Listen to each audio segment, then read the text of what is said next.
గ్రామ పంచాయతీ కార్మికుల వేతనాలు పెంచి వెంటనే పర్మనెంట్ చేయాలని చెప్పి ఐఎఫ్టియు రాష్ట్ర కమిటీ ఆధ్వర్యంలో సెప్టెంబర్ 7 తారీఖు నాడు సుందరయ్య విజ్ఞాన కేంద్రంలో రాష్ట్ర సదస్సు నిర్వహిస్తా ఉన్నాం. కాబట్టి కార్మికులందరూ పెద్ద ఎత్తున పాల్గొని జయప్రదం చేయాలని చెప్పి కోరుతా ఉన్నాం.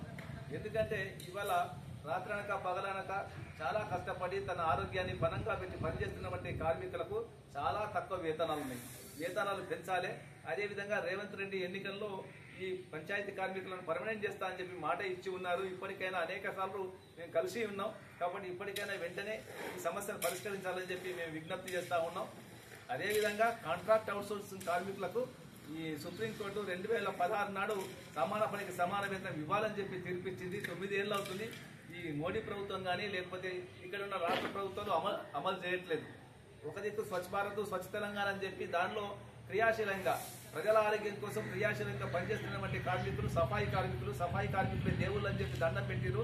సఫాయి కార్మికులు దేవుళ్ళని దండంతో పాటు ఢిల్లీకి వినిపించి సన్మానం చేసి పాదాభివందనం చేసిన వీళ్ళ వేతనాలు పెంచట్లేదు, వీళ్ళ బతుకుల గురించి ఆలోచించట్లేదు. కాబట్టి ఇప్పటికీ అనేక రకాలైన పథకాల కోసం కేంద్ర రాష్ట్ర ప్రభుత్వాలు డబ్బులు ఖర్చు చేస్తున్నాయి. కానీ ఎందుకు ఈ సఫాయి కార్మికుల పట్ల ఎందుకు నిర్లక్ష్యం వహిస్తున్నాయని చెప్పి మేము ప్రశ్నిస్తాం.